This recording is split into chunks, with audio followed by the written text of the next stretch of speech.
Katakan pada mereka apa saja yang telah kau perbuat. Atau kau ingin biar aku saja yang melakukannya? Assalamualaikum sahabat 1000 kisah nyata. Bayangkan, seorang CEO wanita yang dikenal cantik, lembut, dan bijaksana, setiap pagi disambut senyum hangat dari karyawan yang mengaguminya. Tapi di balik senyum itu, tersembunyi rahasia kelam yang nyaris tak pernah terungkap. Hingga suatu pagi, seorang anak magang miskin berjalan mendekat. Ia menatap sang CEO, lalu berbisik pelan. Katakan pada mereka apa saja yang telah kau lakukan. Atau aku sendiri yang akan membongkarnya. Sejak saat itu, hidup sang CEO tak pernah sama lagi. Sahabat, sebelum kita mulai ceritanya, mari semuanya untuk like, share, komen dari daerah mana kalian mendengarkan kisah ini, dan bagi pendengar pertama, selamat datang di channel 1000 Kisah Nyata. Jangan lupa subscribe channel ini ya, agar kamu tidak ketinggalan kisah-kisah penuh inspirasi yang menggetarkan hati lainnya. Kami doakan yang sudah like dan subscribe channel ini semoga rezekinya selalu mengalir deras, segala urusan selalu dipermudah, dan doanya semoga diijabah oleh Allah Subhanahu wa Ta'ala. Amin ya Rabbal Alamin. Jangan lupa juga tekan tombol loncengnya, agar kamu jadi orang pertama yang tahu saat video terbaru hadir. Sekarang mari kita mulai ceritanya. Pagi datang pelan di atas dinding kaca yang tinggi. Lobi kantor besar itu mulai dipenuhi langkah. Aroma pel lantai bertemu wangi kopi dari kafe kecil di sudut. Petugas keamanan berdiri tegak. Resepsionis menata rambut di balik meja kayu.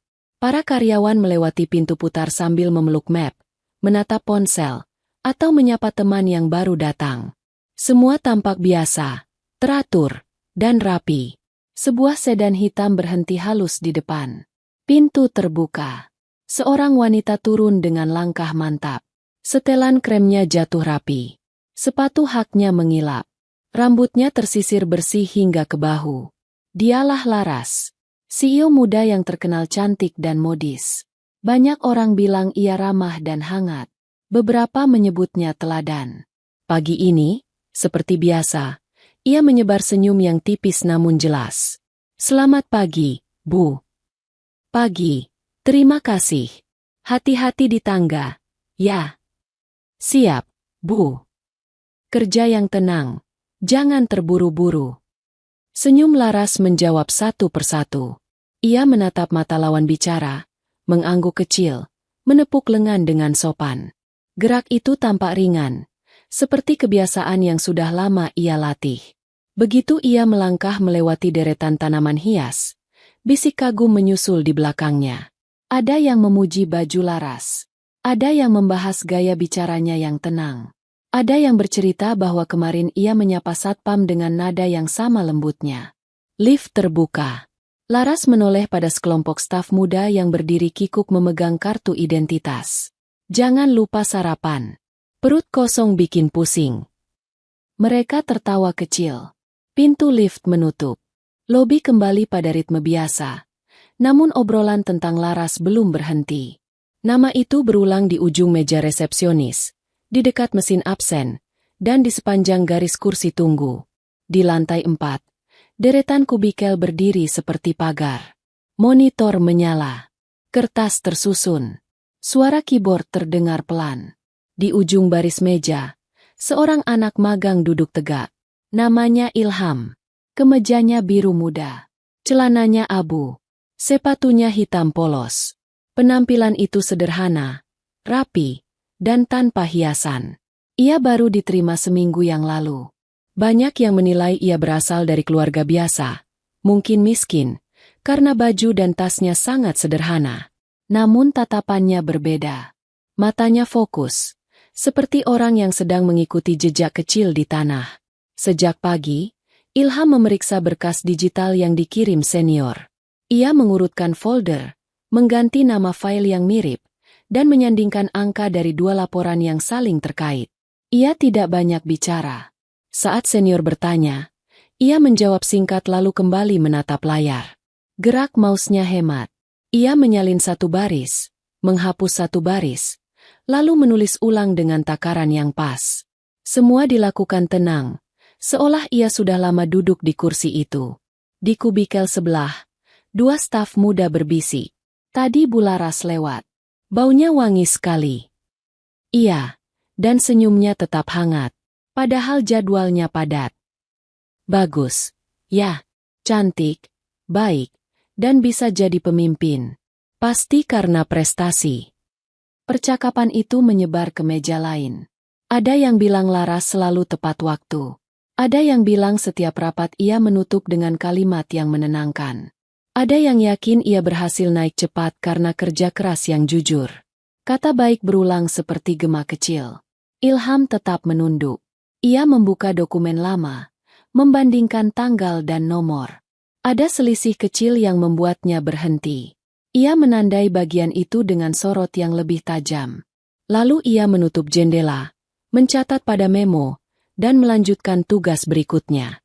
Tidak ada yang tahu apa yang ia temukan. Hanya Ilham yang paham jalan tipis yang sedang ia ikuti. Waktu makan siang tiba. Kantin seperti pasar kecil. Suara piring dan sendok saling beradu. Orang tertawa, melepas penat, bercerita sekenanya. Ilham duduk bersama rekan magang. Menu mereka sederhana. Nasi, sayur, tempe, dan sambal tipis. Obrolan kembali jatuh pada nama yang sama. Laras. Ada yang bercerita disapa di lobi. Ada yang mengungkap keinginannya belajar langsung dari Laras jika ada kesempatan. Lalu seorang teman menatap Ilham. Menurutmu, Bu Laras sudah cantik, baik, dan jelas kerja keras. Makanya bisa jadi pemimpin secepat itu. Benar, kan? Ilham meletakkan sendok. Ia menatap meja beberapa detik. Lalu mengangkat wajah. Entahlah, mungkin tidak juga. Teman-temannya saling pandang. Seseorang tertawa kecil. Kamu bercanda, ya? Ilham kembali makan. Ayo habiskan. Nanti telat. Kalimat itu tidak keras. Tidak menantang. Namun ada bunyi dingin yang tertinggal di telinga. Mereka tidak bertanya lagi. Obrolan bergeser pada tugas sore hari. Siapa yang menyiapkan ringkasan? Siapa yang akan mengirim lampiran? Namun di kepala mereka, kata Ilham masih berdiri seperti tanda kecil yang sulit dihapus. Siang berjalan stabil. Ilham menyusun ringkasan yang diminta senior. Ia memadukan tabel dari 2 tim. Ia memastikan tidak ada angka ganda. Ia menulis catatan tipis tentang 2 selisih yang perlu dicek ulang. Senior mengangguk, lalu berterima kasih. Rapi. Simpan dulu. Nanti sore kita cek lagi. Sor menurun. Pekerjaan ditutup pelan. Ilham merapikan meja, memasukkan buku catatan ke tas, lalu berpamitan pada senior.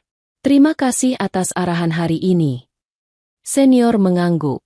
Besok kita lanjut cek 2 selisih itu. Ilham mengangguk pendek. Siap. Keesokan pagi, lobi kembali ramai. Orang-orang menata baju, merapikan kerah, dan mengatur napas. Suara sapa berulang. Mesin absen berbunyi pelan. Ilham tiba lebih awal. Ia berdiri agak jauh dari pintu putar, menunggu jalur kosong untuk menuju lift lain. Saat itulah sedan hitam berhenti. Pintu terbuka. Laras turun. Suasana seperti bergeser selangkah. Beberapa karyawan merapat tanpa diminta. Ucapan pagi berjatuhan. Senyum bertebaran seperti daun tipis. Laras berjalan tenang di tengah kerumunan kecil. Ia menatap kanan kiri, membalas sapa dengan nada yang sama rata. Saat ia semakin dekat, orang-orang memberi ruang. Jalurnya terbuka. Tepat di tepi jalur itu, Ilham berdiri diam, tidak mengecil, tidak maju, hanya melihat. Laras berhenti. Senyumnya tidak putus. Ia menoleh pada wajah yang baru ia lihat jelas sehari sebelumnya. Kamu anak magang, ya? Aku baru melihatmu. Semoga betah ya. Kalau capek, kamu bisa ambil libur. Nada itu lembut. Karyawan di sekitarnya ikut tersenyum. Mereka senang melihat perhatian itu. Ilham mengangguk kecil. Wajahnya datar. Hening menahan ruang. Seharusnya sekarang ia menjawab sopan dan singkat. Namun Ilham melangkah setapak. Tubuhnya condong. Ia menjaga suaranya agar tidak pecah. Matanya menatap mata Laras tanpa bergetar. Jangan pura-pura lagi. Katakan pada mereka apa saja yang telah kau lakukan. Atau aku sendiri yang akan dengan senang hati membongkarnya. Lift di lobi baru menutup ketika Laras berdiri kaku di dalamnya. Wajahnya masih tersenyum, tapi matanya kosong. Ia mendengar bisik kecil dari para karyawan yang memujinya karena ramah pada anak magang baru.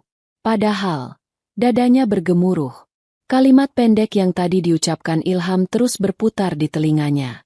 Katakan pada mereka apa saja yang telah kau lakukan. Atau aku sendiri yang akan membongkarnya.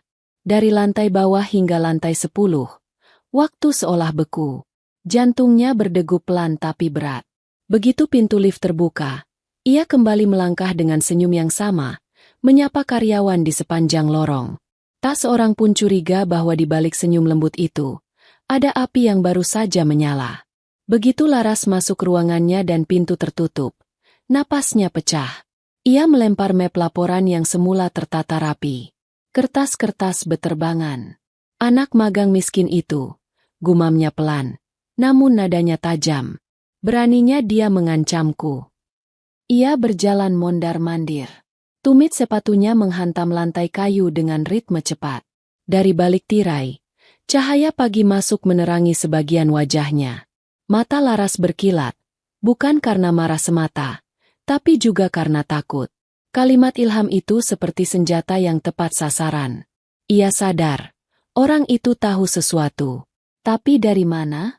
Bagaimana mungkin seorang anak magang mengenal rahasia yang selama ini ia sembunyikan begitu rapi? Ia duduk di kursi, menekan tombol di telepon meja. Rika, tolong kirim data lengkap semua anak magang bulan ini ke mejaku. Baik, Bu. Tidak lama kemudian, map tebal diletakkan di meja. Laras membukanya. Nama, asal, alamat kos, nomor telepon, penilaian singkat minggu pertama. Ia melewati foto demi foto sampai telunjuknya berhenti pada satu wajah. Ketemu. Foto kecil dengan tatap lurus. Biasa, namun penuh makna. Di dalamnya tertera data singkat. Nama lengkap Ilham Prasetya, usia 22 tahun, lulusan Universitas Negeri di luar kota. Alamat kos sederhana di gang sempit wilayah barat. Tidak ada yang istimewa. Namun ketika Laras menatap foto Ilham, wajah itu membuatnya muak. Tatapannya lurus, dingin, dan tidak menunjukkan rasa takut. Laras menggigit bibir bawahnya. Kalau begitu, gumamnya, aku harus buat dia mengerti siapa yang berkuasa di sini. Laras menatap lebih lama. Ia menutup map, mengetuk meja 3 kali, lalu duduk kembali. Senyumnya ia pasang lagi ketika sekretaris masuk membawa jadwal rapat. Namun di balik senyum itu, sesuatu sudah bergerak di dalam dirinya. Sementara itu, di lantai 4, Ilham bekerja seperti biasa. Ia mengetik cepat, memperbarui laporan penjualan, dan meninjau ulang data proyek bulan lalu. Tak ada perubahan di wajahnya. Meski tadi pagi ia baru menatap mata orang paling berkuasa di perusahaan itu dengan kalimat tajam. Tidak ada rasa takut, tidak ada penyesalan. Justru sebaliknya, semakin tenang. Teman-temannya memperhatikannya dengan pandangan heran. Salah satu berbisik pelan. Tadi pagi, kamu disapa Bu Laras, ya? Aku lihat. Ilham hanya mengangguk. Wah, keren juga. Dia jarang berhenti buat ngobrol sama anak magang. Ilham menoleh sebentar. Mungkin hanya kebetulan. Suara datarnya membuat teman itu tidak menanggapi lagi. Waktu berjalan lambat. Setiap detik seperti menunggu sesuatu terjadi. Hingga sore hari, sebuah pesan masuk ke ponsel Ilham. Dari nomor tak dikenal. Hati-hati jalan pulang. Nak, kota malam ini tidak seaman biasanya. Ilham menatap layar ponsel lama. Tidak ada nama pengirim. Namun ia tahu dari mana pesan itu datang. Ia menghela napas, memasukkan ponsel ke saku, lalu melanjutkan pekerjaan sampai jam pulang. Senja turun. Jalanan ramai. Ilham berjalan melewati gang sempit menuju kos. Angin lembab membawa suara televisi dari rumah tetangga. Lampu jalan berkelip lemah. Ia baru menapak 3 langkah di ujung gang ketika 3 pria bertubuh besar muncul dari balik tikungan. Bajunya gelap. Wajahnya tertutup masker kain. Ilham menatap mereka tanpa mundur. Ini anak magang kantor besar itu, ya? Tak ada jawaban. Pukulan pertama datang cepat, menghantam pipi kirinya. Ilham tersungkur ke dinding, menahan diri agar tidak jatuh. Pukulan kedua menyusul, kali ini ke arah perut. Napasnya hilang sesaat. Ia tidak sempat melawan. Jumlah mereka terlalu banyak. Satu menahan tangannya, satu lagi menendang lututnya. Tak ada kata, hanya bunyi tubuh menghantam tembok. Hingga akhirnya salah satu pria itu berbisik di telinganya. Lain kali jangan sok tahu.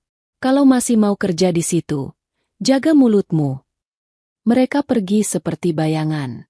Ilham jatuh ke tanah. Wajahnya perih, bibirnya robek. Darah menetes di lantai semen yang dingin. Namun di antara sakit itu, ia justru tersenyum kecil. Secepat itu, ya, bisiknya pelan. Berarti aku tidak salah. Beberapa menit kemudian, seorang tetangga menemukan Ilham dan menolongnya masuk ke kamar kos.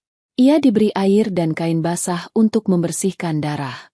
Kamu dirampok, nak? Tanya tetangga itu. Ilham menggeleng pelan. Hanya disapa malam. Tetangga itu tidak paham maksudnya, tapi memilih diam. Ilham berbaring. Tubuhnya sakit, tapi pikirannya tetap jernih. Ia tahu serangan itu bukan akhir, hanya peringatan. Namun kalau Laras mengira itu cukup untuk membuatnya diam, berarti ia tidak mengenal siapa Ilham sebenarnya. Keesokan paginya, suasana kantor kembali ramai. Lobi seperti biasa, penuh sapaan dan tawa kecil. Saat Ilham datang, semua mata menoleh. Wajahnya lebam, bibirnya bengkak. Teman magangnya langsung mendekat.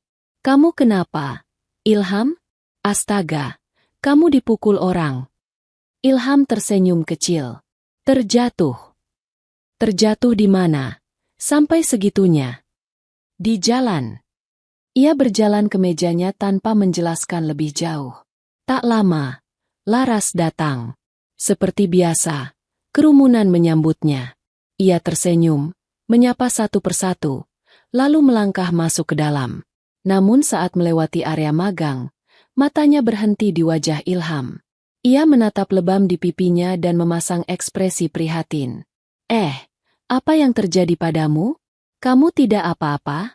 Kalau perlu, libur saja dulu.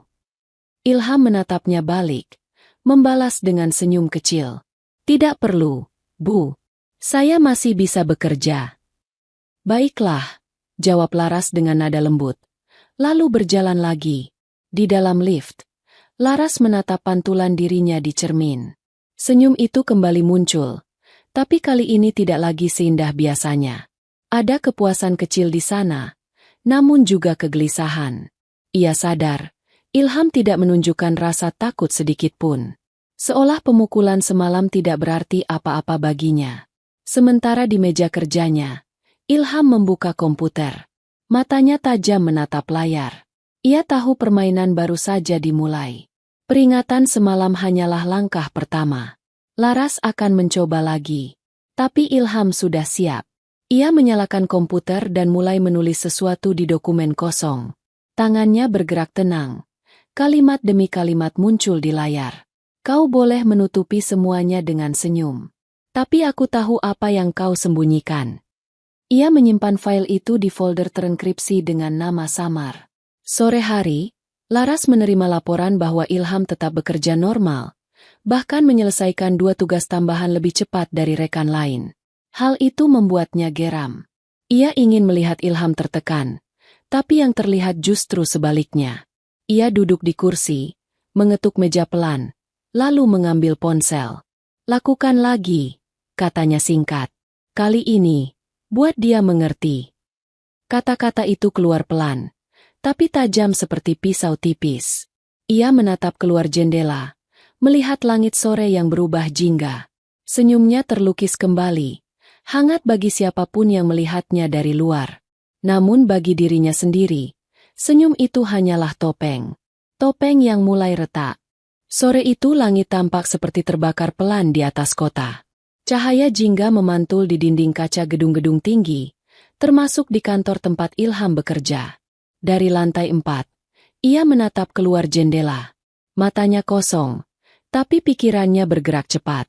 Luka di wajahnya belum sembuh. Bibirnya masih terasa perih ketika tersenyum, namun ia tetap bertahan.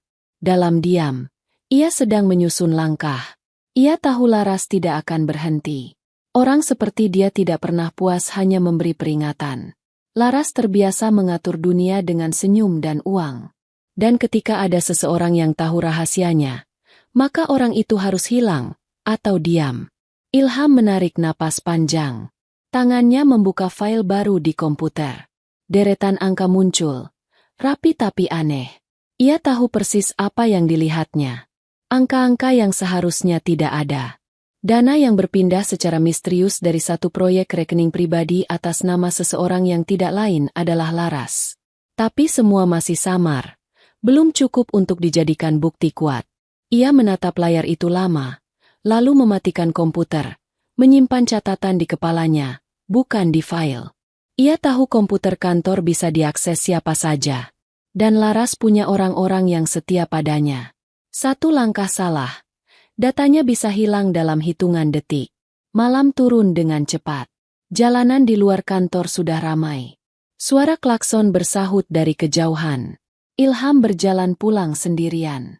Ia menolak tawaran rekan magang untuk pulang bersama. Ia tak ingin siapapun ikut terseret. Tapi begitu sampai di gang sempit menuju kosnya, langkahnya terhenti.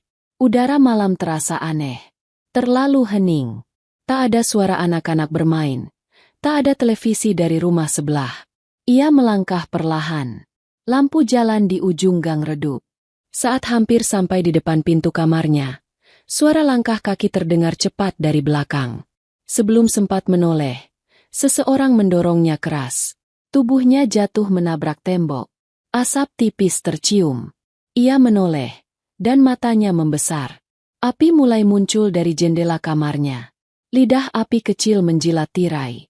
Dalam beberapa detik, kobaran itu membesar. Kebakaran, teriak seseorang dari ujung gang. Warga berlarian, mengambil ember, mengguyur air seadanya. Api menyambar cepat, menelan 2 kamar kos yang bersebelahan. Ilham berdiri terpaku. Matanya menatap api yang membakar seluruh barangnya. Pakaian, buku, laptop, semua yang ia miliki. Ibu kos menjerit marah.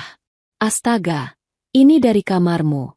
Nak, ini salahmu. Kamu yang nyalakan kompor, ya? Ilham menatapnya tenang, tanpa menjawab.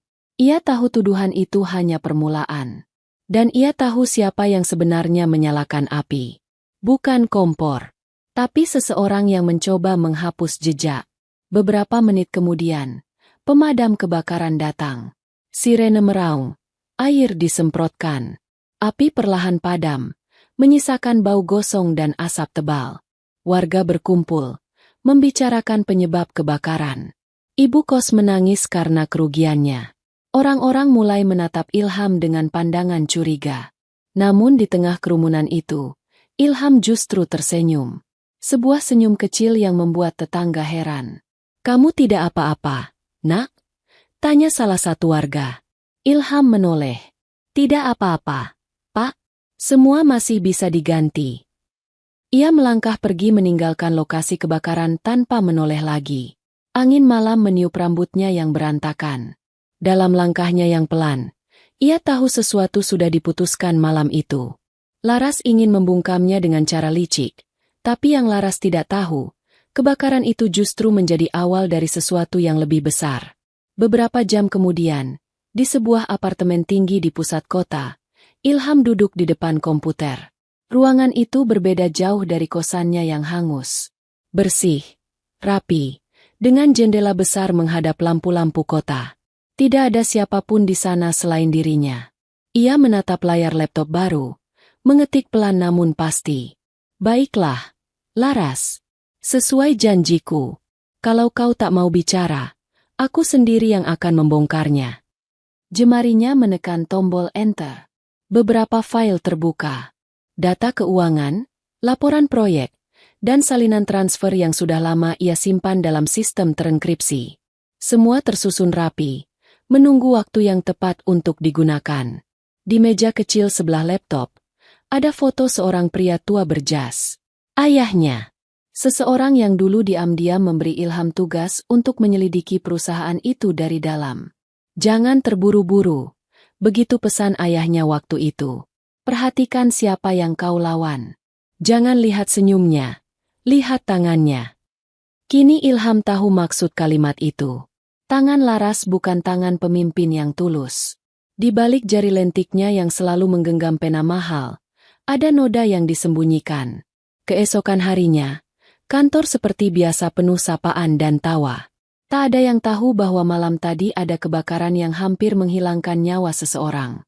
Laras berjalan masuk dengan setelan putih dan tas kulit coklat. Ia terlihat tenang, bahkan lebih cantik dari biasanya. Orang-orang menatapnya kagum. Senyum itu kembali menempel di wajahnya seperti topeng yang sempurna. Namun begitu Laras sampai di ruangannya, sekretarisnya memberi kabar. Bu, anak magang yang kemarin, Ilham, dia sudah datang lagi pagi ini. Senyum di wajah Laras sedikit goyah. Apa? Setelah semalam. Dia masuk seperti biasa, Bu. Katanya kebakaran di kosnya tidak parah. Laras terdiam beberapa detik. Ia menatap kaca jendela. Baik, biarkan dia bekerja.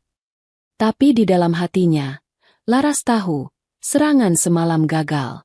Dan yang membuatnya makin gelisah adalah satu hal. Bagaimana bisa anak itu masih tersenyum di lobi, seolah tidak terjadi apa-apa. Siang hari, Laras duduk di kursinya, menatap layar komputer. Di sana, grafik keuangan bulan ini naik turun dengan rapi. Semua tampak baik, tapi pikirannya tidak fokus. Ia menatap refleksi wajahnya di layar, mencoba menemukan ketenangan, tapi yang muncul hanya bayangan Ilham. Bayangan seorang anak magang yang berani membisikkan ancaman di telinganya dan tetap datang bekerja meski hampir dibunuh. Ia menggenggam ponselnya, menelepon seseorang dengan suara rendah. Kau tahu yang harus dilakukan, katanya. Jangan gagal lagi. Aku tidak mau melihat wajah anak itu di sini besok pagi. Baik, Bu. Telepon ditutup. Laras menatap keluar jendela. Di kejauhan, langit mulai berubah warna. Ia menarik napas panjang. Senyumnya kembali terlukis, namun kini terasa kaku. Ia tidak sadar bahwa di lantai 4, seseorang juga sedang menatap ke arah jendela ruangannya melalui pantulan kaca gedung sebelah. Ilham melihat semuanya. Ia tahu Laras sedang memerintah seseorang lewat telepon. Ia tahu itu tentang dirinya. Tapi Ilham tidak bergerak. Ia menatap pantulan itu lama, lalu menulis satu kalimat di catatannya. Hari ini, topengnya mulai retak. Ilham tahu, waktu pembalasan belum tiba. Tapi ia juga tahu, hari itu Laras telah kehilangan satu hal yang paling berharga, rasa aman. Karena mulai saat itu, senyumnya tidak lagi menenangkan siapapun, bahkan dirinya sendiri. Malam kembali menutup kota. Lampu jalan menyala satu persatu, memantulkan warna kuning di aspal yang masih hangat. Di lantai atas gedung perusahaan itu, Laras berdiri di depan jendela ruangannya. Pemandangan kota di bawah tampak kecil, tapi pikirannya berlari jauh. Wajah Ilham muncul berulang-ulang di kepalanya, seolah bayangan yang tak mau hilang. Ia menggenggam gelas teh yang sudah dingin. Jemarinya bergetar halus. Sejak pagi tadi, ia tidak tenang. Anak magang itu datang ke kantor seolah tidak pernah dipukul, tidak pernah diusir, dan tidak kehilangan apapun. Padahal kosnya hangus, hidupnya hancur, tapi wajahnya tetap tenang. Itu yang membuat Laras gelisah. Ia benci orang yang tidak bisa dikendalikan. Dia cuma anak magang, bisiknya pada diri sendiri. Anak miskin yang kebetulan cerdas. Apa yang bisa dia lakukan padaku? Namun semakin ia mengulang kalimat itu, semakin ia tahu bahwa ketakutan dalam dirinya nyata. Karena jika Ilham benar tahu sesuatu, maka semua yang selama ini ia sembunyikan akan terbuka. Laras mematikan lampu ruangannya, meninggalkan gedung lebih malam dari biasanya. Ia berjalan cepat ke parkiran. Sopirnya sudah menunggu di dekat sedan hitam itu. Ke rumah? Tanya sang sopir. Laras mengangguk tanpa suara. Mobil melaju melewati jalan-jalan kota yang mulai sepi. Dari kaca jendela, ia menatap lampu-lampu yang berlari mundur. Semua terlihat normal dari luar. Tapi di dalam dirinya, pikirannya seperti ombak besar. Di sisi lain kota, Ilham menatap layar laptop di apartemennya. Di sana, file-file yang ia simpan mulai terbuka satu persatu. Laporan pengadaan, daftar pembayaran, hingga data proyek yang dikelola langsung oleh Laras. Semuanya terlihat bersih, namun Ilham tahu di balik file-file rapi itu ada manipulasi yang tersembunyi. Ia sudah lama menandai kejanggalan kecil itu, bahkan sebelum datang ke kantor ini. Tugasnya memang tidak hanya sebagai anak magang. Ia dikirim langsung oleh seseorang yang jauh lebih tinggi dari jabatan Laras. Seseorang yang selama ini mempercayainya. Seseorang yang tidak lain adalah pemilik perusahaan itu sendiri. Dan orang itu adalah ayahnya. Ilham mengusap wajahnya perlahan. Kau tidak akan bisa lari dari ini, Laras, bisiknya. Semua jejak sudah kutemukan. Ia menatap layar kembali. Tangannya mengetik cepat. Di monitor, grafik dan angka berubah menjadi pola yang lebih jelas. Jejak korupsi itu seperti bayangan, tak terlihat di cahaya terang, tapi muncul ketika cahaya diarahkan dari sudut yang tepat. Ia menutup laptop, memandang keluar jendela apartemen. Dari lantai tinggi, gedung tempat Laras bekerja terlihat seperti menara kaca yang dingin. Ia tahu, besok adalah waktunya mengambil langkah berikutnya. Tapi sebelum itu, ia harus pastikan Laras tidak menyerang lebih dulu. Keesokan paginya, Laras datang lebih awal dari biasanya. Rambutnya diikat rapi, bibirnya berlipstik merah muda, dan senyumnya kembali sempurna. Semua orang memujinya karena tetap tenang meski perusahaan sedang sibuk dengan audit tahunan. Tak ada yang tahu, senyum itu kini penuh kepalsuan. Bu Laras, rapat dengan tim keuangan jam 10.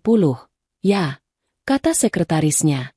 Baik, tolong siapkan laporan mereka di meja saya. Ia masuk ruangannya, menaruh tas di kursi, lalu menatap kaca besar di dinding. Ia mencoba meyakinkan diri bahwa semuanya masih di bawah kendali.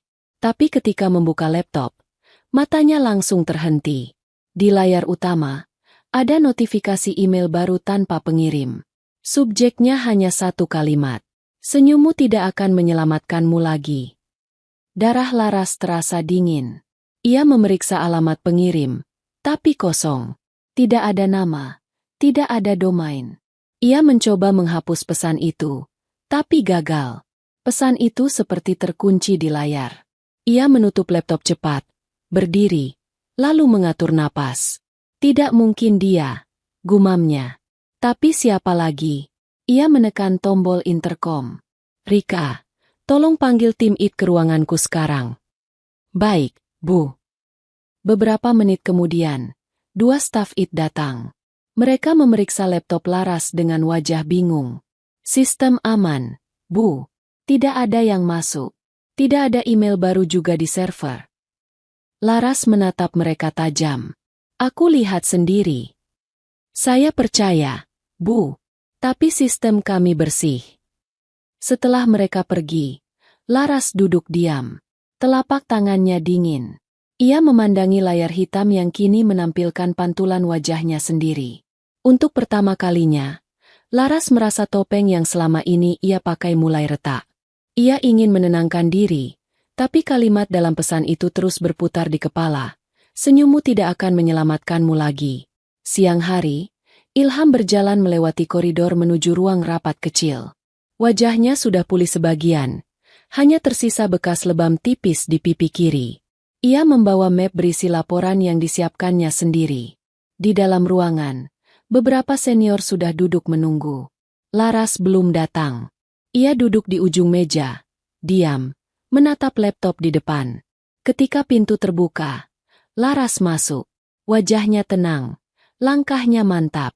Tapi mata mereka sempat bertemu, dan di balik ketenangan itu, Ilham bisa melihat sesuatu. Ketakutan. Laras membuka rapat dengan suara lembut. Baik, Hari ini kita bahas proyek pengadaan baru untuk bulan depan. Rapat berjalan biasa. Laras sesekali tersenyum, memberi arahan, mencatat hal penting. Tapi setiap kali menoleh ke arah Ilham, tangannya terasa kaku. Ia berusaha menjaga nada bicaranya tetap stabil. Sampai tiba-tiba, layar presentasi yang menampilkan grafik keuangan berganti. Tak ada yang menekan tombol apapun, tapi data di layar berubah sendiri. Semua orang menatap bingung. Laporan pengeluaran perusahaan muncul, lengkap dengan transfer ke rekening atas nama L. Laras sontak berdiri. Matikan. Sekarang juga. Tim IT yang kebetulan hadir panik. Bu, ini dari sistem pusat, bukan file lokal. Ruangan mendadak tegang. Semua mata beralih ke Laras, lalu ke layar.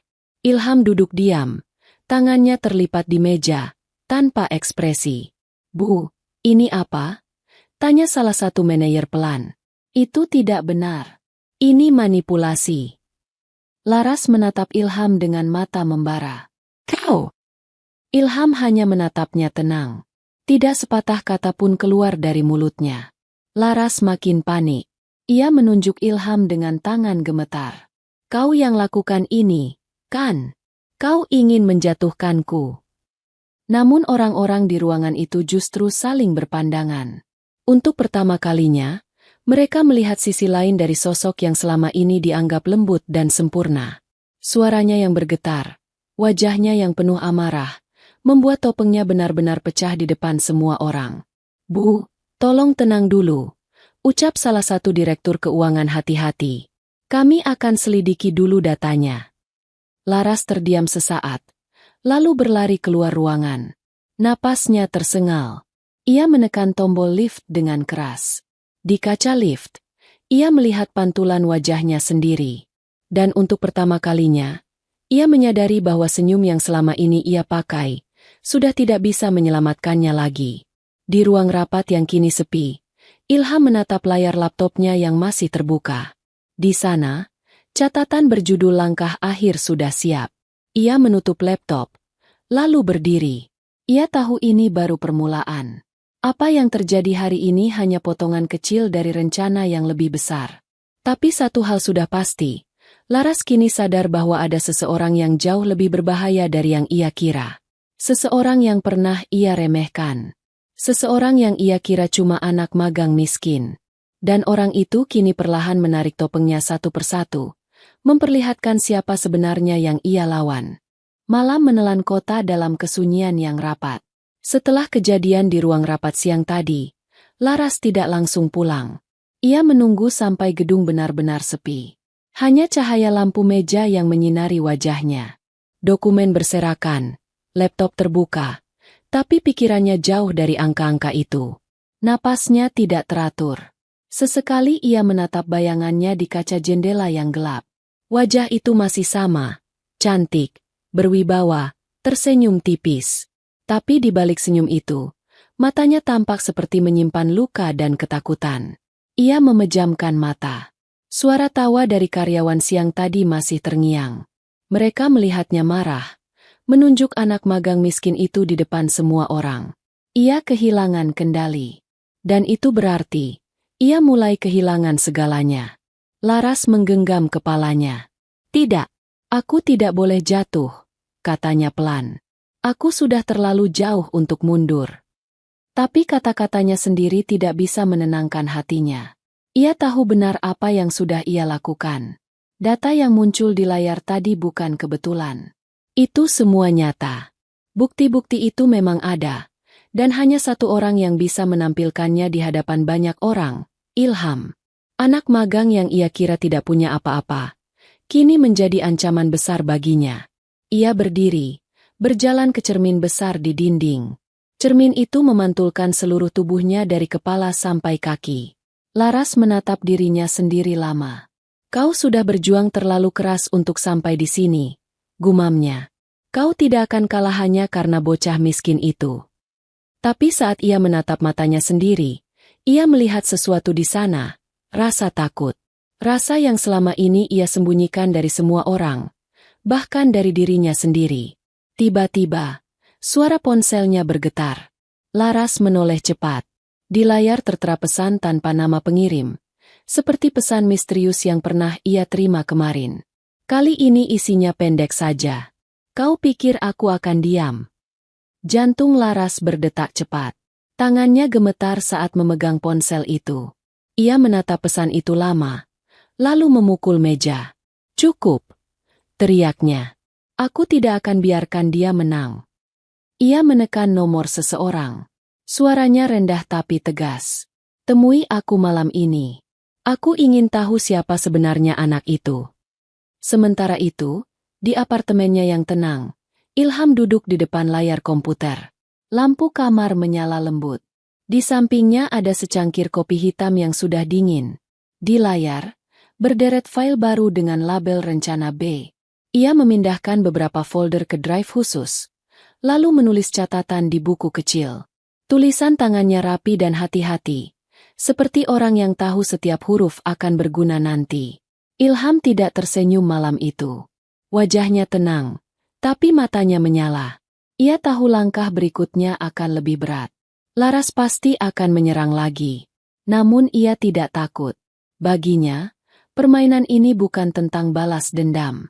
Ini tentang kebenaran yang harus keluar. Apapun risikonya.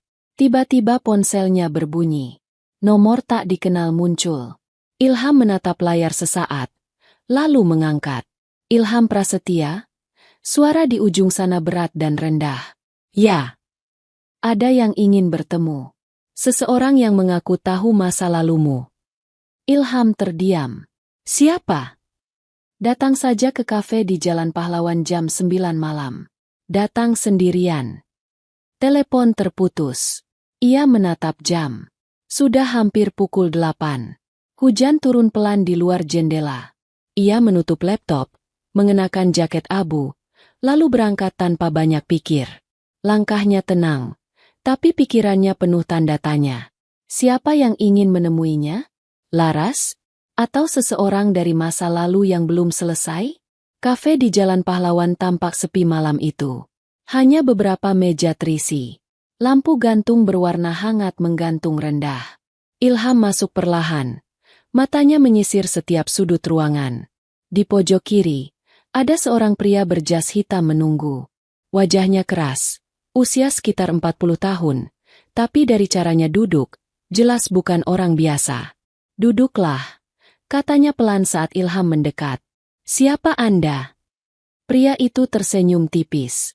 Orang yang dulu juga diperalat oleh Laras. Aku tahu apa yang dia sembunyikan.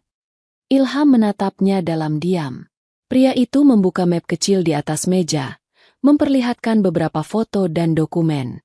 Ini proyek fiktif 2 tahun lalu.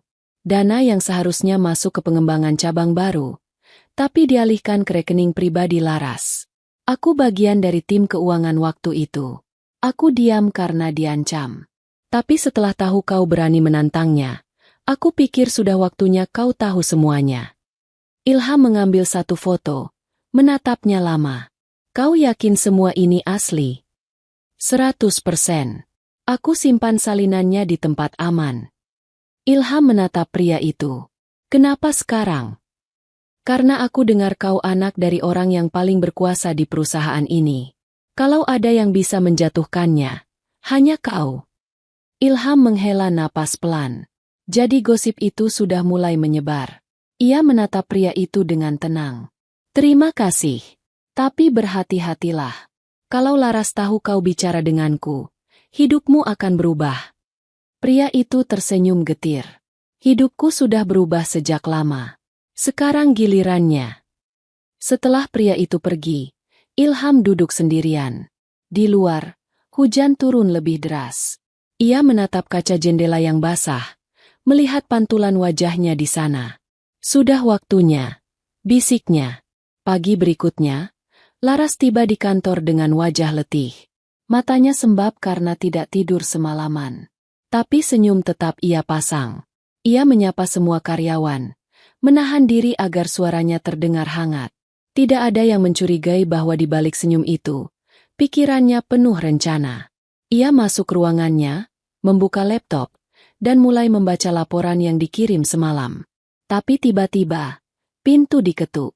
Rika, sekretarisnya, masuk dengan wajah cemas. Bu, ada yang aneh. File laporan keuangan bulan lalu di server utama hilang. Laras langsung berdiri. Apa maksudmu hilang? Tidak ada di server manapun, Bu. Seolah dihapus total. Cek lagi, serunya tajam. Sudah, Bu. Tapi hasilnya sama. Laras menggigit bibirnya. Ini bukan kebetulan. Ini ilham. Ia yakin anak itu sedang mempersiapkan sesuatu. Ia menatap jendela yang memantulkan bayangan dirinya lagi, lalu tersenyum tipis. Kalau dia ingin bermain, aku akan bermain lebih keras. Ia mengambil ponsel dan menekan nomor rahasia yang hanya ia tahu. Kau masih berhutang budi padaku, katanya dingin. Sekarang waktunya kau balas. Harus aku lakukan apa? Tanya suara di seberang. Cari tahu dari mana bocah itu mendapat semua datanya. Dan kalau perlu, pastikan dia tidak sempat menyerahkannya pada siapapun. Suara di ujung sana mengiyakan tanpa ragu. Laras menutup telepon, lalu tersenyum di depan cermin untuk memastikan topengnya masih sempurna. Tapi kali ini, senyum itu tampak aneh. Ada retakan kecil di sudut bibirnya, seperti bayangan yang tak bisa hilang. Ia memandang dirinya sendiri dalam cermin dan berbisik. Kau boleh pintar, Ilham. Tapi kau lupa satu hal. Aku selalu selangkah di depan. Namun di lantai 4, jauh di bawah ruangannya, Ilham sudah menyiapkan hal yang bahkan Laras sendiri tak pernah duga. Ia menatap layar laptopnya yang kini menampilkan dokumen baru, dengan satu nama di atasnya. Laras Duanti, catatan akhir. Senyumnya pelan tapi pasti. Pertarungan antara kebenaran dan topeng sudah dimulai. Langit sore berwarna kelabu ketika awan menutupi matahari. Dari balik kaca jendela ruangannya, Laras menatap langit yang seolah ikut menekan napasnya. Ia duduk di kursi besar berbalut kulit hitam, namun posisinya terasa sempit. Di layar laptop, grafik keuangan berputar lambat. Semua tampak normal, semua tampak rapi, tapi hatinya tahu ada yang tidak beres. Nama itu terus berputar di pikirannya. Sejak anak itu datang, hidupnya tidak tenang. Apapun yang ia lakukan, selalu terasa seperti diawasi. Ia sudah berusaha menyembunyikan jejak, memindahkan dana, menghapus dokumen, bahkan membakar satu nyawa dengan api, tapi entah mengapa, bocah itu tetap ada. Tetap berdiri, tetap tenang, seakan tahu langkah Laras sebelum ia sendiri memikirkannya. Laras menatap pantulan wajahnya di layar laptop. Kau bukan siapa-siapa, gumamnya. Hanya anak magang miskin yang kebetulan cerdas. Tapi semakin ia bicara, suaranya terdengar makin lemah. Karena di balik kemarahan itu, ia sebenarnya takut. Sementara itu di lantai 4, suasana kantor masih berjalan seperti biasa. Printer berdetak, keyboard beradu, telepon berdering. Namun di kubikel paling ujung, Ilham duduk dengan tenang. Matanya menatap layar komputer. Jemarinya menari cepat di atas keyboard. Ia sedang mengunci file terakhir yang dikumpulkannya semalam dari sistem utama. Data itu lengkap. Seluruh transaksi yang mengalir dari rekening perusahaan menuju nama-nama tak dikenal. Dan di ujung daftar, ada satu nama yang sama berulang kali muncul, Laras Duanti. Ilham menyandarkan tubuhnya ke kursi. Dari kejauhan, terdengar tawa ringan para karyawan. Tak ada yang tahu bahwa di balik ketenangan itu, ada badai yang akan meledak kapan saja. Ia memejamkan mata sebentar, mengatur napas. Wajah ayahnya muncul di benaknya. Pria tua yang dulu berkata pelan sebelum mengirimnya menyamar ke perusahaan ini. Jangan cari siapa yang tampak baik. Nak, carilah siapa yang terlalu sering tersenyum. Kalimat itu kini terasa benar. Laras terlalu banyak tersenyum. Dan di balik senyum itu, ada sesuatu yang busuk. Ilham membuka ponselnya. Ada pesan baru dari nomor tak dikenal. Kami sudah tahu tempat tinggal barumu. Berhati-hatilah malam ini. Ia membaca pesan itu tanpa ekspresi, lalu mematikan layar. Cepat sekali, gumamnya. Berarti mereka sudah mulai panik. Petang menjelang malam. Di ruangannya, Laras menekan nomor telepon yang sama seperti semalam. Kalian sudah menemukannya? Sudah, Bu. Anak itu sekarang tinggal di apartemen pusat kota, lantai 12. Bagus, jawab Laras pelan. Pastikan malam ini dia tidak punya waktu lagi untuk membuka laptop itu. Perintahnya jelas, Bu? Jelas, jawab Laras dingin. Tidak perlu banyak bicara. Aku tidak ingin mendengar kabar tentang dia lagi setelah malam ini. Telepon ditutup. Laras menegakkan punggungnya dan menatap jendela. Di kejauhan, langit mulai gelap. Ia menutup matanya sejenak, mencoba menikmati keheningan, tapi rasa lega tidak datang. Senyum yang biasa menenangkan semua orang kini tak lagi mampu menenangkan dirinya sendiri. Pukul 9 malam. Di apartemennya yang tenang, Ilham duduk di kursi dengan mata menatap monitor. File terakhir sudah siap dikirim. Ia memeriksa alamat email tujuan, milik ayahnya, sang pemilik perusahaan. Ia mengetik pesan pendek. Semua bukti sudah lengkap. Besok pagi semua akan tahu kebenarannya. Namun sebelum ia menekan tombol kirim, listrik di apartemen itu padam. Gelap total. Suara kipas angin berhenti. Monitor mati. Ilham menatap sekitar. Mereka datang, bisiknya. Dari balik pintu terdengar langkah kaki berat. 2, mungkin 3 orang. Mereka berhenti tepat di depan pintunya. Seseorang memutar gagang perlahan, namun pintu terkunci. Ilham berdiri tenang. Ia tahu ini bukan pencuri. Ini peringatan terakhir. Pintu diketuk keras. Ilham. Suara berat memanggil namanya. Kami tahu kau di dalam. Buka pintunya. Ilham tidak menjawab. Ia meraih flash disk kecil dari meja, memasukkannya ke saku jaket. Ia lalu berjalan ke arah balkon, membuka pintu geser perlahan. Angin malam berembus lembut, membawa suara kendaraan dari jalanan jauh di bawah. Pintu apartemen digedor lebih keras. Suara kayu retak terdengar. Ilham menatap keluar, lalu melompat ke balkon sebelah yang kosong, berpegangan pada besi pembatas. Tubuhnya bergerak cepat dan tenang. Dalam beberapa detik, ia sudah turun ke tangga darurat, menghilang di kegelapan malam. Beberapa detik kemudian, pintunya jebol. 3 pria masuk, memeriksa setiap sudut ruangan, tapi tak menemukan siapapun. Dia kabur. Salah satu berteriak, "Cepat cari!" Ilham berjalan di lorong belakang gedung, menunduk di antara bayangan lampu jalan. Ia memegang saku jaketnya erat-erat. Di dalamnya ada kunci segalanya, bukti yang akan menghancurkan topeng Laras untuk selamanya.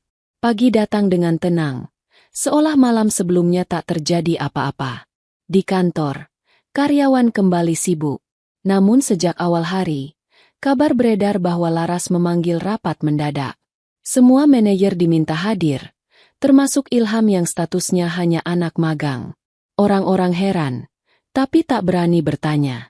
Di lobi, Laras berdiri dengan pakaian serba putih, rambut disanggul rapi, senyum tetap terpasang di wajahnya.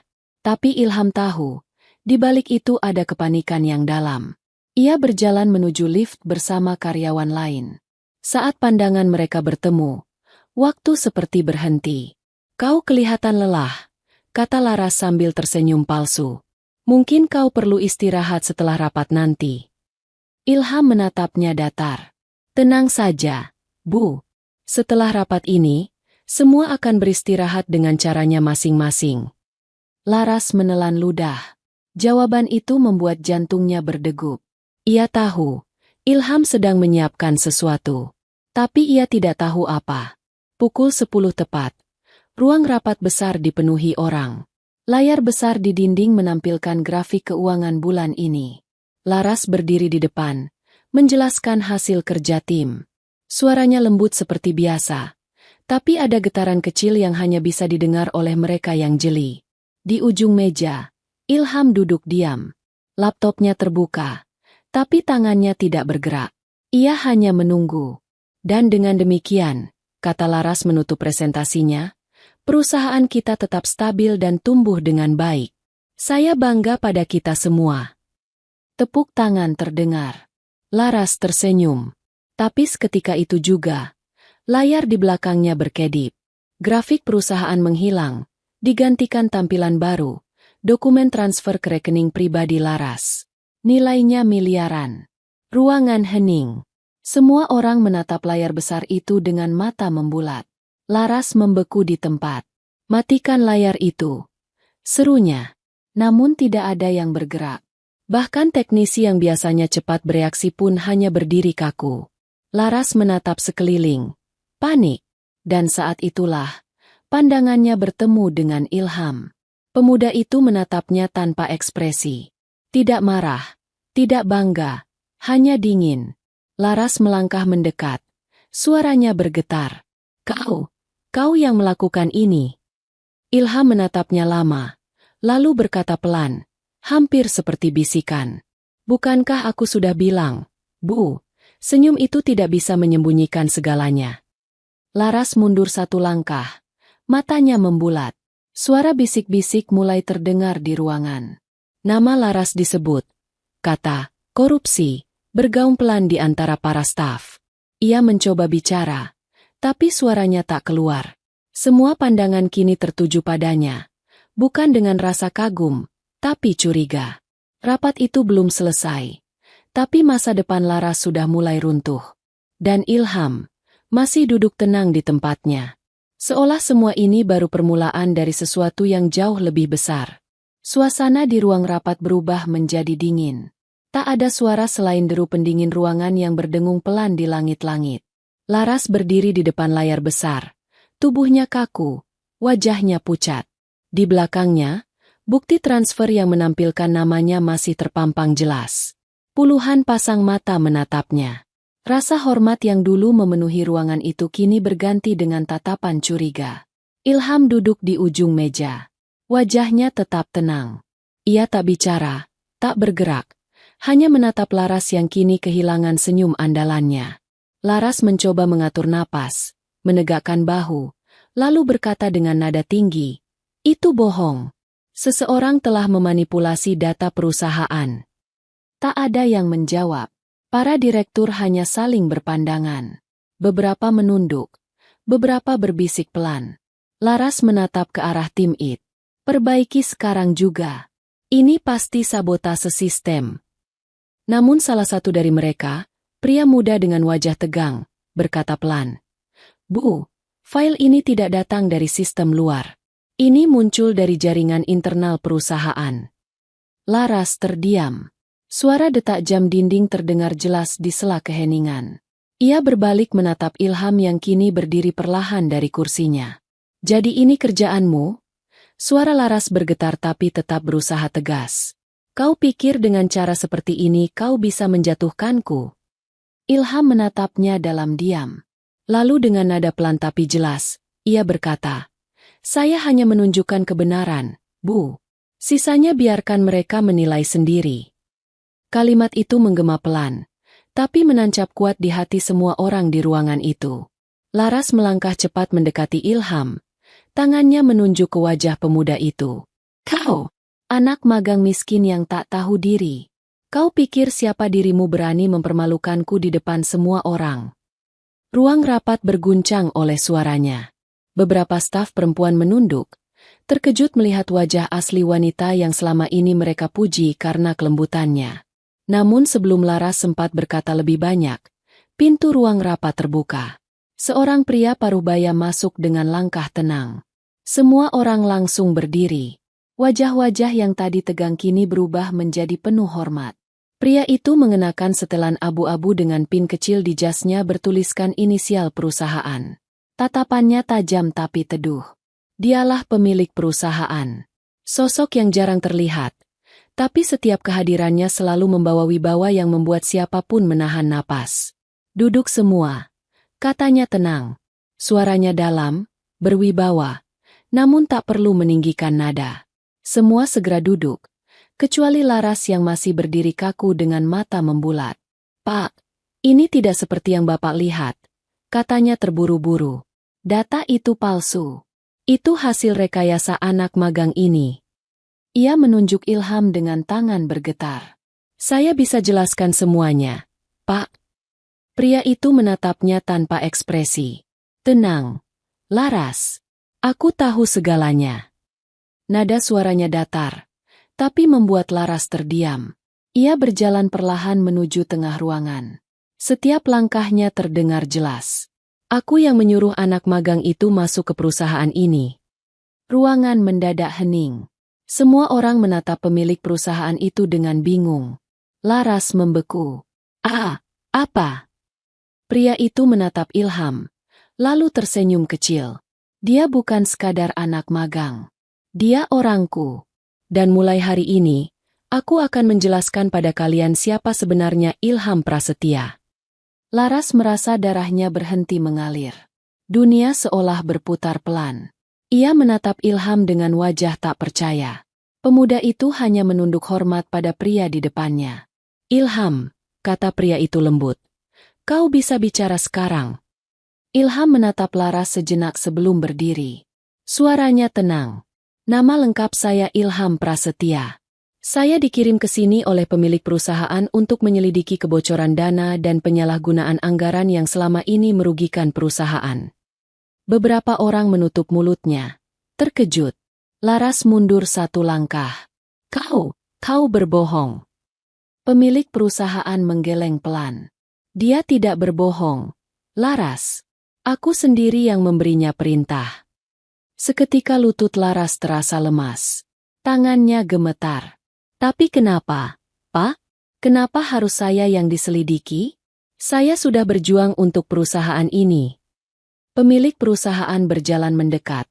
Menatapnya lekat-lekat. Kau berjuang, ya. Tapi bukan untuk perusahaan ini. Kau berjuang untuk dirimu sendiri. Laras menahan air mata. Suaranya pecah.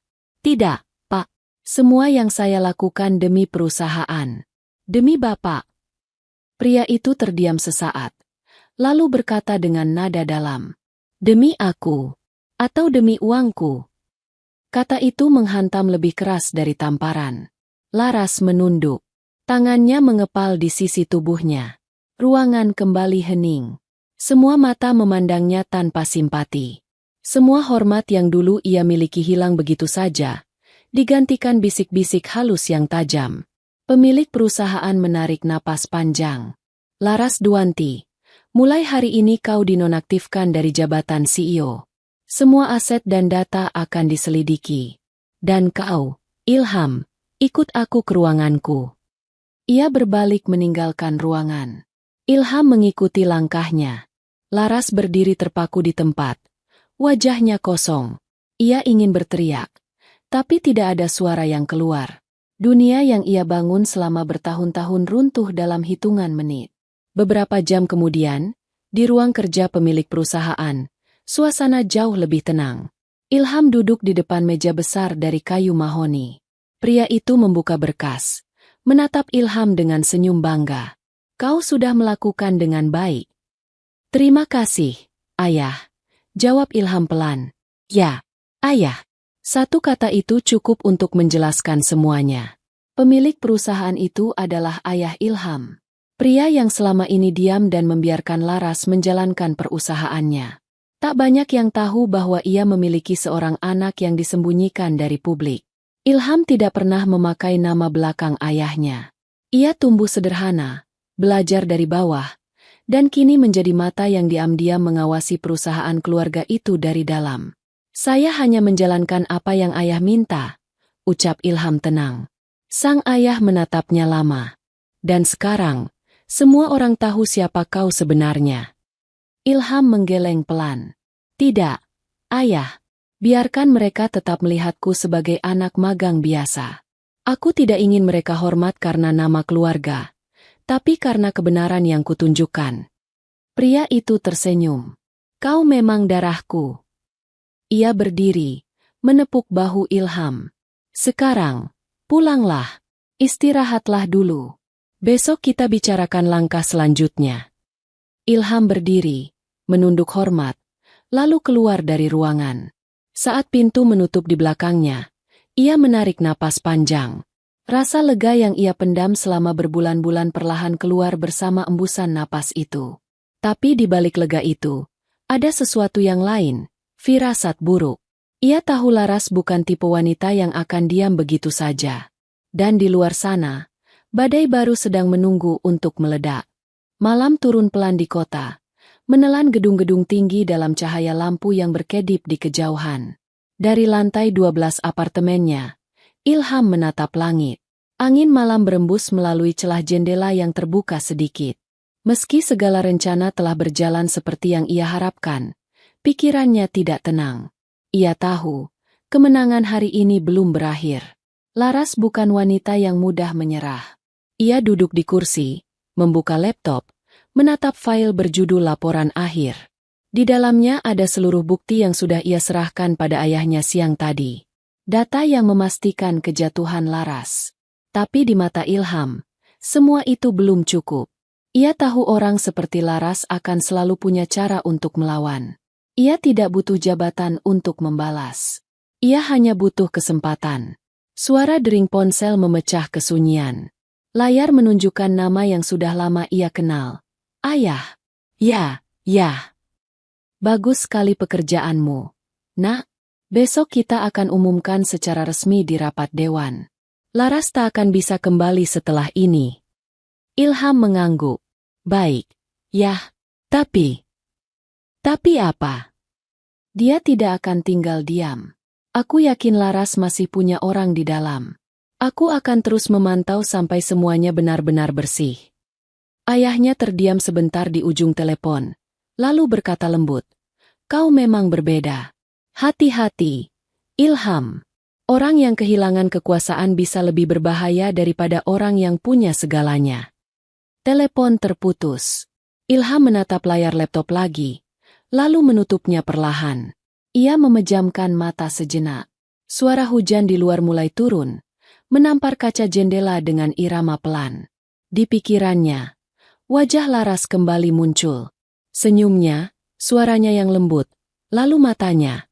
Mata yang dulu semua orang percaya penuh ketulusan, padahal menyimpan sesuatu yang gelap. Sementara itu, di tempat lain, Laras duduk di ruangan apartemennya yang gelap. Ia tak menyalakan lampu. Wajahnya hanya diterangi sinar layar ponsel yang terus menampilkan berita online tentang dirinya. Semua headline sama, CEO wanita dicopot karena dugaan korupsi. Tangannya gemetar saat membaca komentar-komentar di bawah berita itu. Padahal kelihatannya baik banget. Makanya jangan percaya sama senyum. Laras Dewanti, ternyata topeng saja. Ia melempar ponselnya ke lantai. Suaranya pecah, tapi kemarahannya tak surut. Ia berjalan mondar-mandir. Rambutnya berantakan. Matanya merah. Dunia yang ia bangun selama bertahun-tahun hancur dalam sehari. Semua orang meninggalkannya. Orang-orang yang dulu memujinya, kini menatap dengan jijik. Aku tidak akan membiarkannya begitu saja, gumamnya pelan.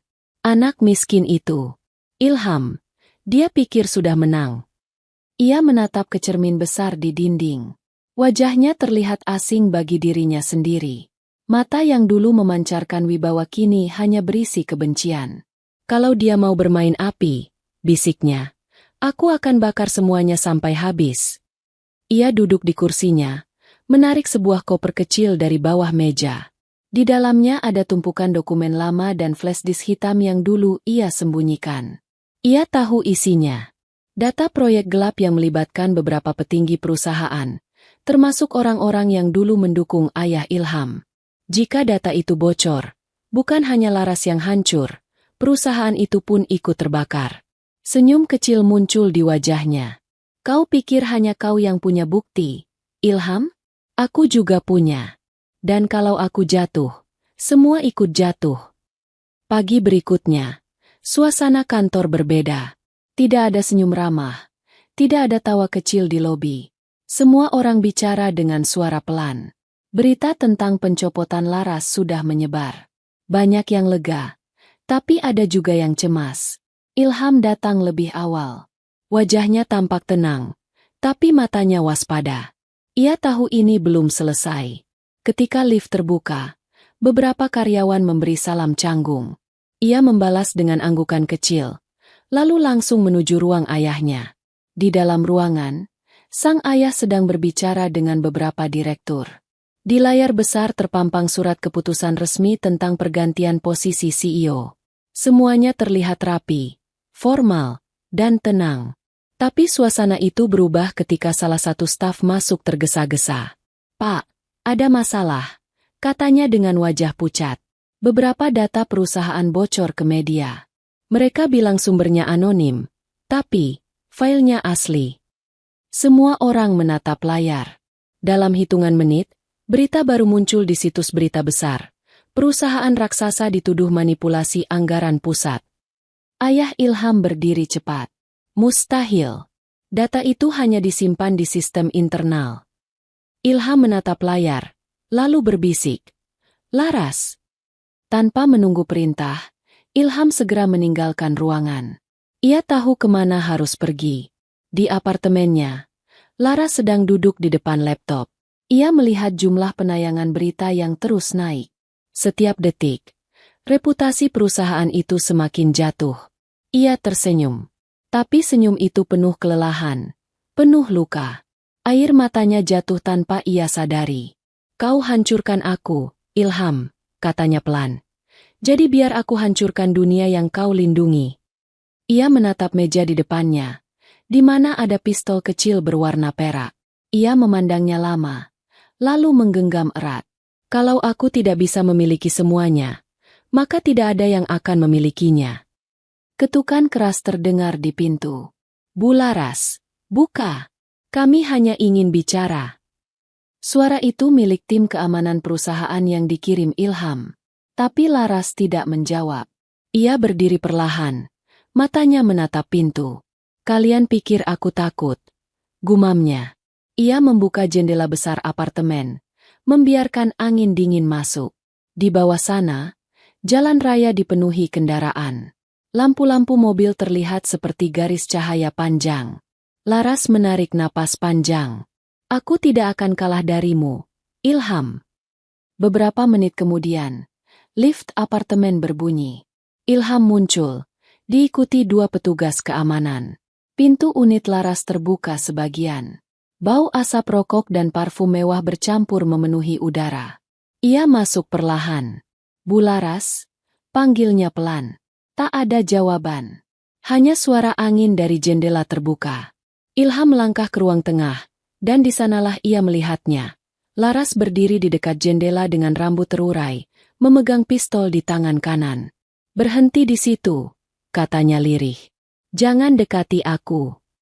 Ilham mengangkat tangan, menatapnya dengan tenang. "Aku tidak datang untuk menangkapmu, Bu. Aku datang untuk menghentikanmu sebelum kau benar-benar menghancurkan semuanya." Laras tertawa kecil, tapi suaranya serak. "Kau pikir aku takut pada kehancuran? Semua sudah hancur, Ilham. Kau, ayahmu, dan perusahaan itu, semuanya palsu." Pistol itu bergetar di tangannya. Matanya berkaca-kaca. "Aku membangun semuanya dari nol. Aku yang buat perusahaan itu dikenal. Tapi apa balasannya? Dikhianati, dijatuhkan, disingkirkan." "Tidak ada yang menjatuhkanmu, Bu," kata Ilham pelan. "Kau menjatuhkan dirimu sendiri." Laras menatapnya lama. Air matanya menetes. "Kau tidak tahu apapun tentangku, Ilham." "Mungkin tidak," jawab Ilham tenang. "Tapi aku tahu satu hal. Orang yang terlalu lama bersembunyi di balik senyum, suatu hari akan lelah. Dan hari itu sudah datang untukmu." Laras menggigit bibirnya. Matanya menatap Ilham tajam. Tapi tiba-tiba, pistol itu jatuh ke lantai. Ia menangis keras. Tubuhnya bergetar. Semua kemarahan, semua kesombongan, semua topeng itu akhirnya runtuh.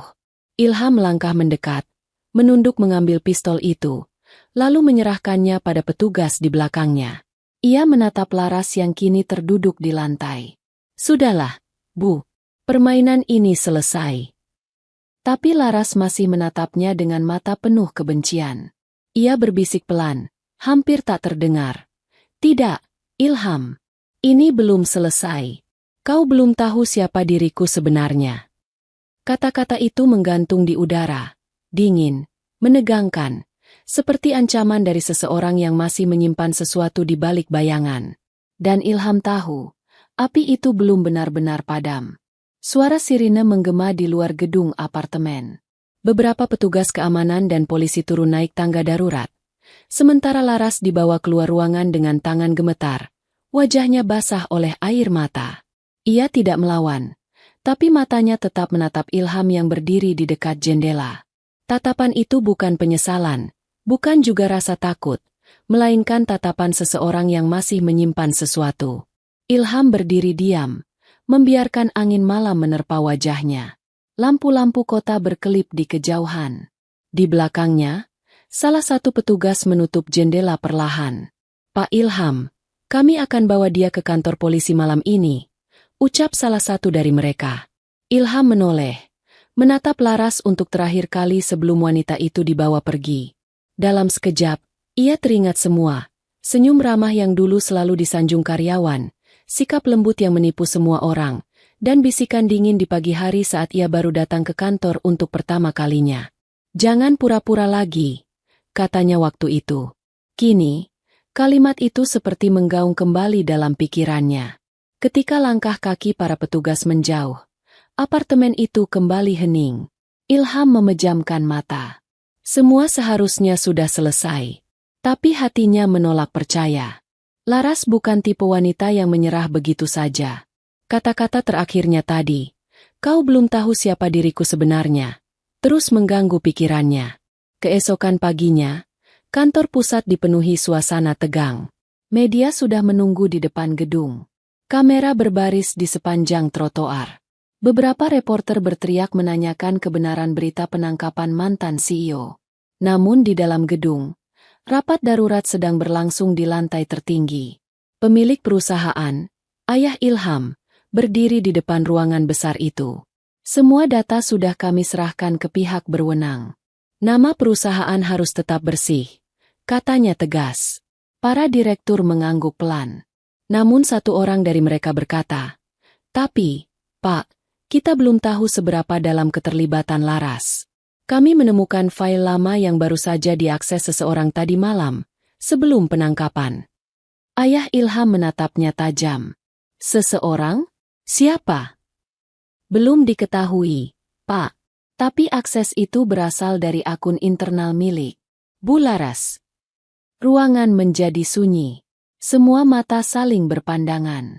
Ilham yang berdiri di sisi ruangan perlahan menggenggam tangan.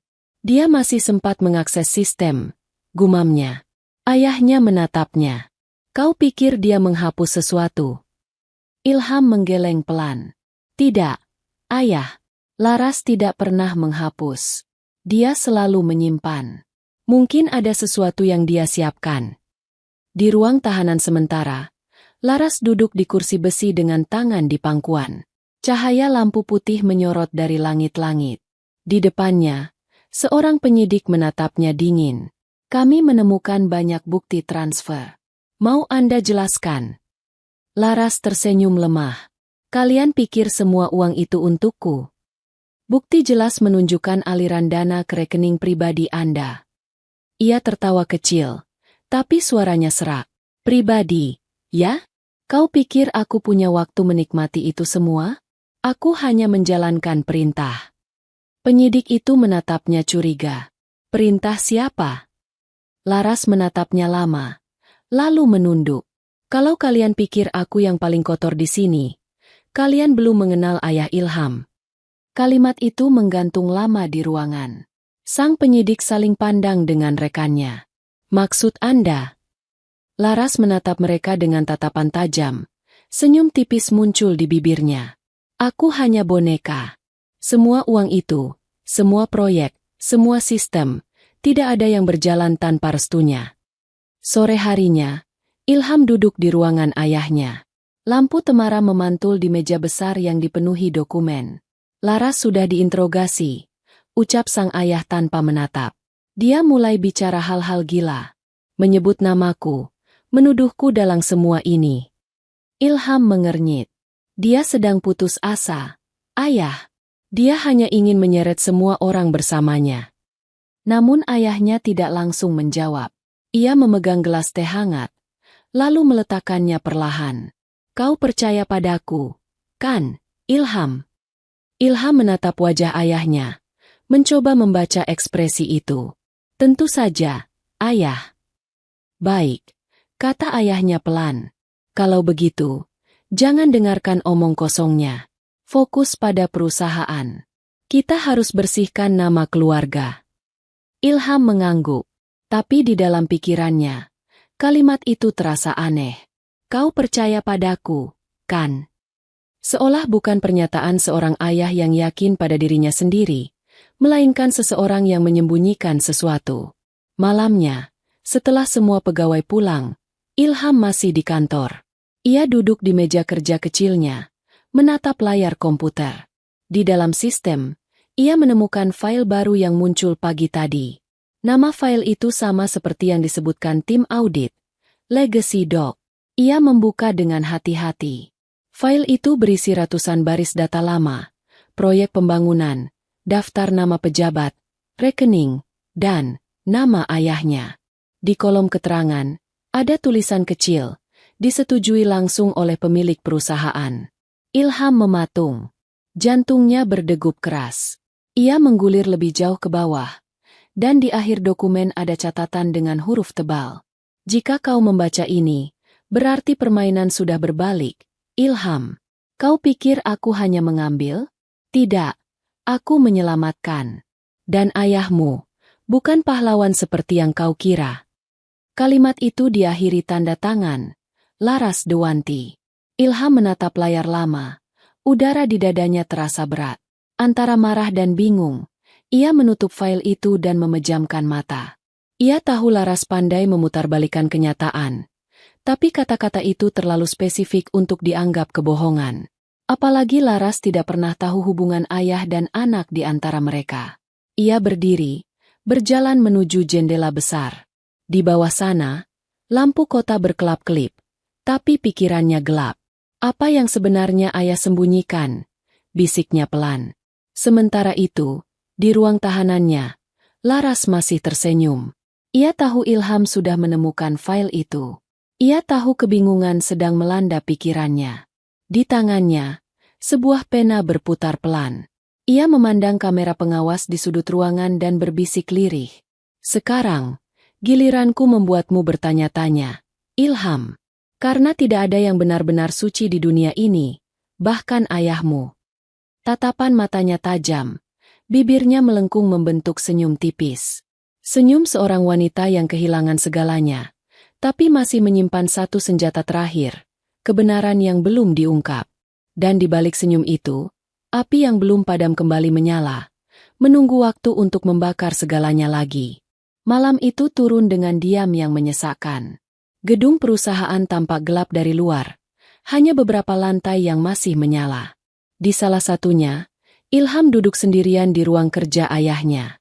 Di depan matanya, layar komputer masih menampilkan file Legacy Doc, dokumen yang baru saja mengubah segalanya. Lampu meja menyinari wajahnya yang tegang. Matanya menatap baris demi baris teks yang terasa seperti racun. Nama ayahnya tercantum di hampir setiap transaksi besar yang selama ini dikira dilakukan oleh Laras. Jumlahnya tidak main-main. Ratusan miliar. Semua tercatat rapi. Tapi apakah benar ini bukti? Atau hanya tipu daya Laras yang lain? Ilham memejamkan mata, menahan napas. Di kepalanya, suara Laras masih bergema dari ingatan terakhir di apartemen itu. Kau belum tahu siapa diriku sebenarnya. Kini ia sadar, kalimat itu bukan sekadar ancaman. Laras sedang menyembunyikan sesuatu yang bisa mengubah segalanya. Ia berdiri, mengambil ponsel, dan menekan nomor ayahnya. Suara dering terdengar beberapa kali sebelum diangkat. Ayah, suaranya pelan tapi mantap. Aku perlu bicara. Sekarang. Sekarang sudah larut, nak.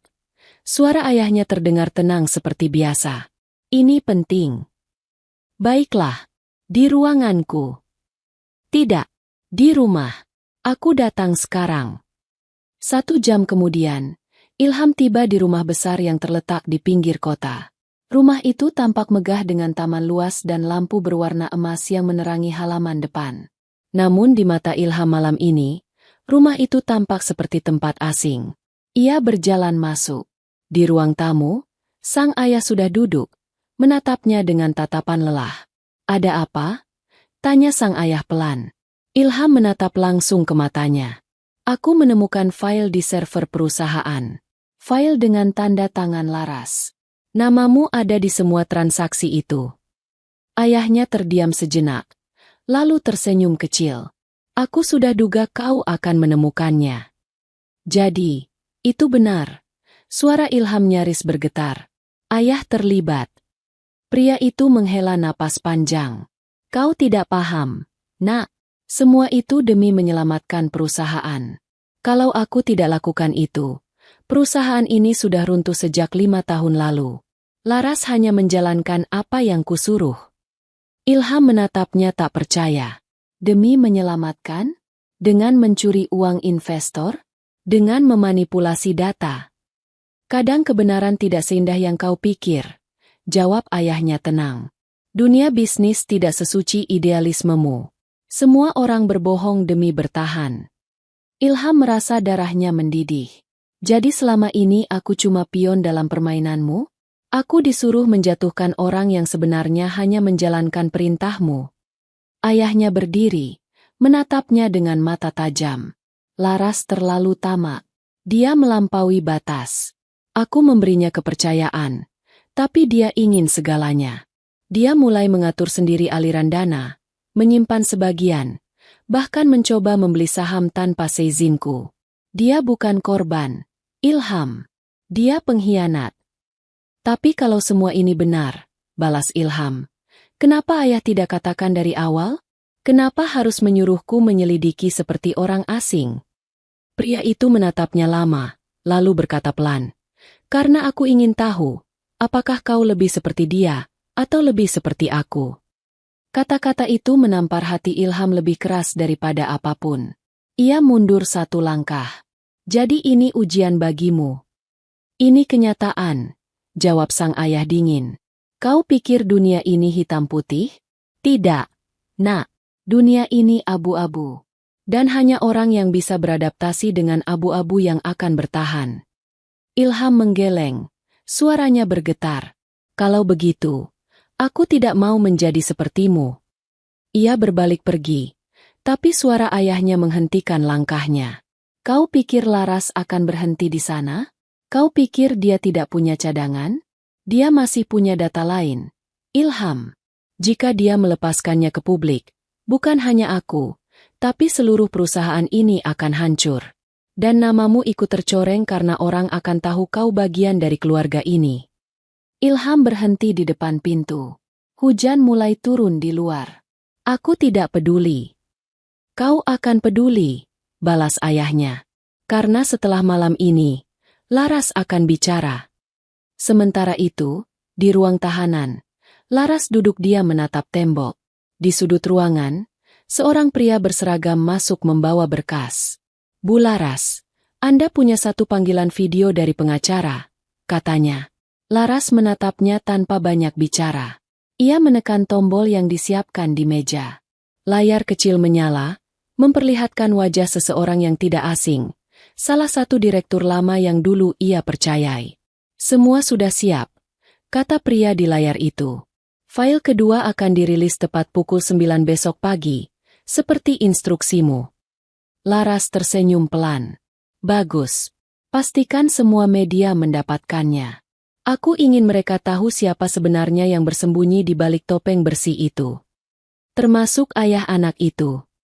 "Tentu saja," jawab Laras lirih. "Dia yang paling pantas jatuh. Karena aku hanya menjalankan perintahnya. Biarlah sekarang dunia tahu siapa pengatur sesungguhnya." Sambungan berakhir. Laras menutup matanya. Dalam gelap matanya, ia bisa melihat bayangan masa lalu, hari-hari ketika ia masih muda, saat pemilik perusahaan memintanya membantu menutupi kegagalan proyek besar, menjanjikan posisi tinggi sebagai imbalan. Dan janji itu terpenuhi. Tapi harga yang harus ia bayar adalah nurani. Sekarang, ia hanya ingin satu hal, Keadilan menurut versinya sendiri. Pagi datang dengan suara gemuruh halus dari hujan yang belum reda. Ilham tiba di kantor lebih awal, membawa flash disk yang berisi file legacy dan bukti lainnya. Namun begitu ia menyalakan layar komputer, notifikasi berita baru langsung muncul di monitor. Judul besar terpampang. Skandal baru. Pemilik perusahaan diduga dalam korupsi besar. Ilham terpaku. Semua foto ayahnya memenuhi layar media online. Data yang sama seperti yang ia temukan semalam kini sudah tersebar di seluruh negeri. Pintu ruangannya terbuka keras. Seorang staf berlari masuk. Wajahnya panik. Pak Ilham, semua dewan direksi memanggil Anda ke ruang rapat darurat. Berita ini sudah viral. Ia berdiri dengan langkah cepat, masuk ke lift. Dalam perjalanan ke lantai atas, kepalanya penuh pikiran. Laras pasti yang menyebarkannya. Tapi bagaimana? Ia di tahanan. Siapa yang membantu? Begitu pintu lift terbuka, lorong penuh orang. Para wartawan sudah memenuhi aula bawah. Di lantai atas, rapat besar sedang berlangsung. Suara-suara keras terdengar dari balik pintu. Begitu Ilham masuk, ayahnya berdiri di depan semua orang. Wajahnya tegang. Ini fitnah, teriaknya. Semua data itu palsu. Laras yang memalsukan untuk membalas dendam. Namun para direktur tidak percaya begitu saja. Tapi data itu valid. Pak, kami memeriksa kode sumbernya. Itu berasal dari server internal. Tidak ada tanda manipulasi. Ayah Ilham menatap anaknya. Matanya penuh tekanan. Ilham, tolong jelaskan pada mereka. Kau tahu siapa yang bersalah di sini? Katakan. Ilham berdiri di tengah ruangan. Semua mata tertuju padanya. Dadanya terasa sesak. Ia menatap ayahnya. Sosok yang dulu ia hormati. Pria yang mengajarkan bahwa kebenaran adalah segalanya. Tapi ternyata menyimpan kebohongan selama bertahun-tahun. Ia menarik napas panjang. Ayah. Suaranya berat. Aku menemukan data itu sendiri. Aku tidak tahu apakah semua benar. Tapi, aku tahu satu hal. Laras tidak berbohong sepenuhnya. Ruangan itu terdiam. Semua pandangan berubah menjadi tatapan kaget. Ayahnya menatapnya tak percaya. Kau tidak tahu apa yang kau katakan, serunya marah. Ilham menggeleng. Aku tahu cukup untuk berhenti menutup mata. Ia menatap seluruh ruangan. Perusahaan ini dibangun dengan keringat banyak orang. Tapi selama bertahun-tahun, yang kalian jaga bukan integritas, melainkan topeng. Topeng kesempurnaan yang menutupi keserakahan. Aku tidak akan menjadi bagian dari itu. Suara berbisik mulai terdengar. Beberapa direktur mengangguk perlahan. Di wajah ayahnya, kekecewaan bercampur amarah. Kau memihak musuh, Ilham, katanya dingin. Ilham menatapnya lurus. Aku hanya memihak kebenaran. Beberapa jam kemudian, polisi datang ke gedung. Sorotan kamera memenuhi lobi. Dunia luar kini tahu segalanya.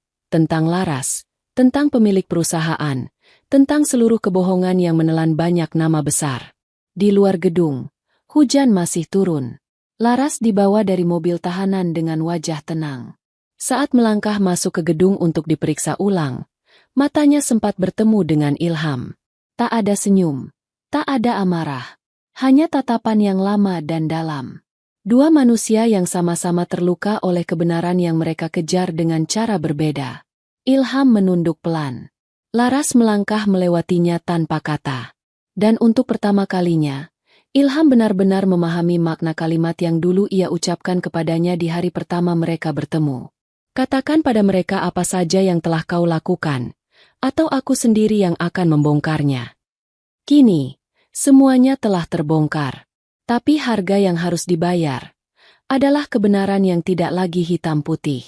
Karena di akhir segalanya, Ilham mengerti satu hal yang pahit, bahwa kejujuran terkadang bukan cahaya murni, melainkan api yang membakar siapapun yang berani menyalakannya. Cerita selesai. Pada akhirnya, kebenaran memang selalu menemukan jalannya sendiri.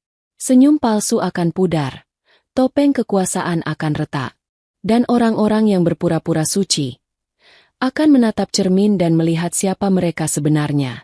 Namun bagi Ilham, anak magang miskin yang membawa cahaya di tengah kegelapan, ia belajar bahwa kejujuran tidak selalu membawa ketenangan, tapi selalu membawa keadilan. Karena terkadang membongkar kebohongan justru berarti membakar segalanya. Sahabat, jika kalian suka dengan ceritanya, klik like, tinggalkan komentar, dan share cerita ini, agar kami semakin semangat menyajikan kisah-kisah inspiratif lainnya. Sampai jumpa di video berikutnya. Wassalamualaikum warahmatullahi wabarakatuh.